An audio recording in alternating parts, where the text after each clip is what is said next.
Chief Casey Rexroat. Good morning, Chief. Good morning. How are you? Doing good. Good. I'm looking forward to the Monday when it gets above freezing, actually, for the first time in a while. 34. Going to yeah. feel like a heat Yeah, it's wave. going to feel everybody's going to be walking around T-shirts and things like that, thinking it's summertime. But Yeah, no joke. Once we got used to this terribly cold weather. It's been such an amazing storm system that moved through. You as an ESDA director, I know that you feel for everybody down south, especially the 100,000 still sitting in Oxford, Mississippi, Yes. Tupelo, south of Memphis, northern Louisiana, still without power 5-6 days later.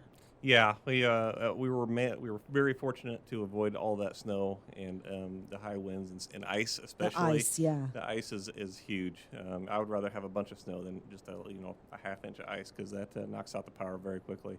But yeah, you got to feel for those folks down south who had all that snow and the ice and things like that, and had their power knocked out, and like you said, all the emergency services who are trying to deal with this issue and make sure that these people are okay until that power is restored and stuff like that. Yesterday, the National Guard had to be called to help people off of I-55, I-22 or 24, I can't remember, in northern Mississippi. They literally were stranded. So the roads, they got above around 38, and so it melted some of the ice, and then it dropped down to 6, and it refroze. And it was a mess. They don't have the salt. They don't have the trucks to treat the roads. So I've been talking to our friends down there, and Ole Miss is still closed. The campus, the whole area is still at limited power. What do you do? I mean, the big thing is they're trying to keep their pipes from bursting.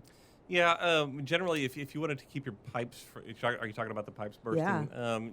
Yeah. Try to get some heat in the area where the pipes are. If there's a crawl space or something like that, you can maybe open up the door to the crawl space if it's near a heated area, and get some heat underneath there. Or they do sell heat tape and things like that. You can actually put on the pipes that's made for that. Don't go under there with a torch or a heat gun and things like that.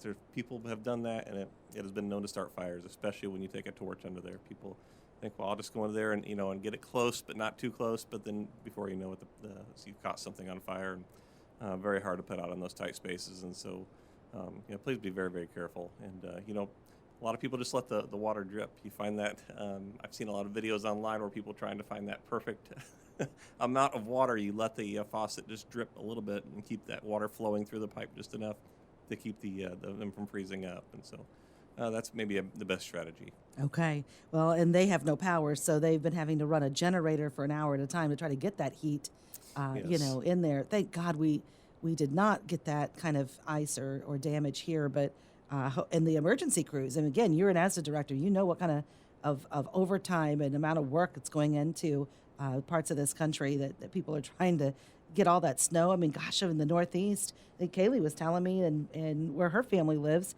there was 2 feet of snow. Wow, that's amazing. I don't even know what they would do with that much snow. It's you have to call in people from other areas and things like that. Yeah. Some mutual aid networks to get more equipment, more people in to help move that snow, and at least get the emergency routes open to get the traffic flowing somewhat. Sure. And so, tough situation there. Yeah. Our prayers go out to everyone across the country, and hope for the linemen and all the people trying to get her done. Okay, anniversaries. What's going on? Yeah, I just want to mention a few anniversaries. This month, we had Gary Carson. He's one of our assistant chiefs, celebrating 13 years in the department this month. So, doing very well. Assistant Chief Craig Kozad, celebrating 21 years this month. And so, doing very well. We have a lot of experience there just between those two guys, both started in January. And then I wanted to bring up, I can't remember if I mentioned him last October, but Pat Spears, Assistant Chief Pat Spears, now has 26 years on the fire department. That's something I forgot to, honestly, put on Facebook like I normally do last October. And so I wanted to bring that up and mention that he does have 26 years. He celebrated that anniversary. So, All right, congratulations, between Gary. those 3 assistant chiefs, we have a lot of experience on the department. You do? Yeah, they're very good at what they do. So Gary Carson, Craig Kozad, and Pat Spears, congratulations. And you had newcomers in there, too. we do. We just hired a couple new guys. Lucas Potter, he comes to us from Carthage, and Skylar Melton. He's from the area. And they're both doing very well. They're finishing up their training and things like that. Well, not finishing. You never really end your training, I want to say, but Right. they're finishing up their initial training that they got when they got on the department. So both doing very well for us. Okay. Do you plan on doing some testing in 2026? We are, we were just hired a couple more people, and with that, it has exhausted our current eligibility list, and we're required to keep a current eligibility list for the department in case we do have any spots open and things like that. So, sometime in the maybe later spring or summer, we will be doing entry-level firefighter testing again. And we will put out notices for that well ahead of time where people can apply to us, the fire department. We normally post those on the City of Monmouth website, our Facebook page, and notices other places too. But for the most part, I just wanted to give people a heads up to say, hey, if you're considering applying to the fire department, if you've ever thought about it, or maybe you know somebody who wants to be a firefighter, that we will be testing later this year to keep an eye out for that. Know a couple of kids who are going to, is it ICC over in Peoria, to a fire science academy, or not academy, but classes there. What requirements do you need? Right now, you just have to be, to apply, you need to be 21 years old, be a citizen of the United States, have a high school diploma or GED, and a valid driver's license. Okay. And what helps, though? I mean, I think in the past you've told me that having some emergency training always helps. Right. You do get extra points when you test if you are an EMT. You can have your EMT a basic license or your EMT paramedic license, and both of those give you a little bit extra points when you test for the fire department. How about military? Military, you do get extra points for military if you've had active duty service in the military. And then there's also, if you've had some certain firefighter trainings, and people can call and ask about this, but there are certain firefighter certifications that will give you extra points too. So, Okay. yeah, every little bit helps. Yes, it does. Okay. What's your year-end totals look like that you reported to council? I reported to council, but for the year of 2025, we had 1,555 calls. And so 28 of those were actually reported as fires. There's a lot of incidents, car accident and things like that are reported in different categories. But 28 of those 1,555 were actual fires that occurred in Monmouth that we responded to. There were a little over 1,000 medical incidents that we responded to, and that's usually whether it's our department or any other department, that's usually the majority of the calls that fire departments are responding to now are medical calls and things like that. So, that's most of what our department does. But our core is to respond to fires and things like that. That's what we're really there for. But we go to all these medical calls and assist the ambulance. So I noticed that I've never watched any of the 911s before, but I've been watching Nashville 911 on Thursday nights. And it makes me laugh. I think about you guys in the fire department, some of the calls. Now, this is TV, of course. This isn't reality. But yeah, it's not even fires that they're responding to. It's very unique medical situations, or I should say just emergency situations. Yeah, and sometimes we get some odd calls. If speaking of that, where they'll call it because they're like, well, this isn't really a police incident, and this isn't really an ambulance emergency. So they'll call the fire department and say, here, go deal with this. So Right. I mean, not a bad thing by any means, but we're kind of the catch-all for emergencies. But you've trained. I mean, you guys have done the training on extrication. That is key and vital to not only an emergency, a medical, but also a car accident situation. Grain bin training. Right. We just had a death with a grain bin in another county here in Illinois recently. Yes. So you guys continue to do the grain bin testing. So it's all inclusive. It's one big circle, not just a few areas. Right. And, I was telling somebody the other day, we were talking about the Monmouth Fire Department specifically, and I've always said that Monmouth is very, very fortunate to have the fire department that we have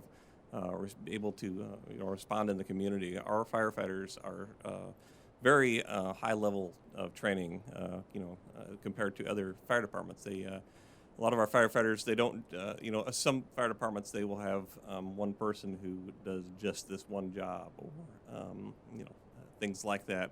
But our firefighters are kind of expected to do about anything you ask them to do. They can, not only go in and put the fire out, they'll go in and rescue somebody. They might go vent a house. They can pump on the truck. They might get water supply, things like that. They're expected to do all these different things. And, we have our firefighters have very high self expectations, and they keep that bar set very high for themselves and do a very good job for the community. Okay. Casey Rexroat with us, Monmouth Fire Department Chief.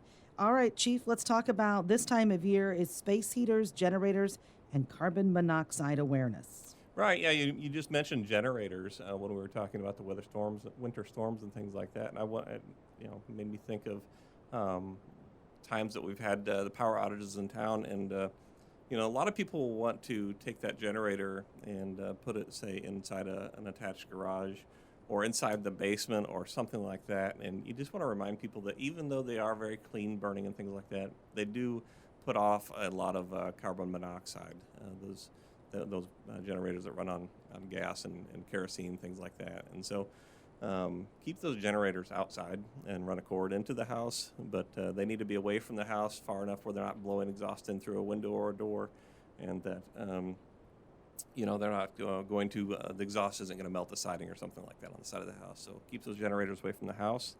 And then along with the carbon monoxide thing, we want to make sure that everybody has a carbon monoxide detector in their home if they are burning any kind of fossil fuels to heat their home, or for hot water heaters, or if they do have an attached garage. So, carbon monoxide is that it's a silent. They call it the silent killer. It's a poisonous gas that you can't smell, you can't see it.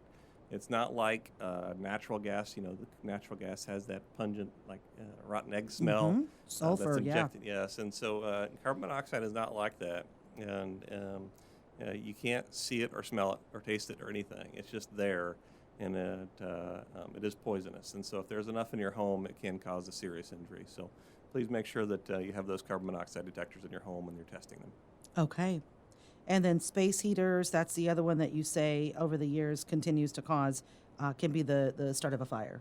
Right. Yeah. Space heaters, they've been made to be a lot safer than they used to be. However, it's how people are setting them up is usually the problem. If you you have to keep those about 3 feet away or more from any curtains or beds or any kind of furniture, anything like that, because the front of them still, get very, very hot. And so if you have them too close to something, you do have the risk to catch them on fire. And also on the flip side, you can't plug too many of them into one outlet. Never plug more than one space heater into one circuit, I should say. So don't use them in two of them in the same room. And then when you use extension cords with those space heaters, that can also be very bad, because those extension cords are not rated to carry the power to the space heater that is intended. And so those extension cords can get very hot, especially if somebody might want to tuck those up underneath another carpet or something like that. Sure. It can build up the heat and start a fire very easily. So just plug those space heaters into an outlet by themselves, keep them away from furniture and things like that, and you should be fine. Okay. Anything else this morning from the Monmouth Fire Department that you want to share? I think that's about it. Just test your smoke alarms. This is the time of year, and home heating equipment can be working hard to keep your house warm. And so even though with good equipment, you never know what could happen. And so your first line of defense is smoke alarms to alert you in case of a fire in your home. So make sure that your smoke alarms are working, and test them monthly. Okay. Well, we sure appreciate everything your department does, all of your firefighters. Thank them for us, all of our volunteer firefighters in the surrounding rural areas. You guys all work together. We're so appreciative of the safety that you guys provide for our community. Well, thank you very much. That is Casey Rexroat, Monmouth Fire Department Chief.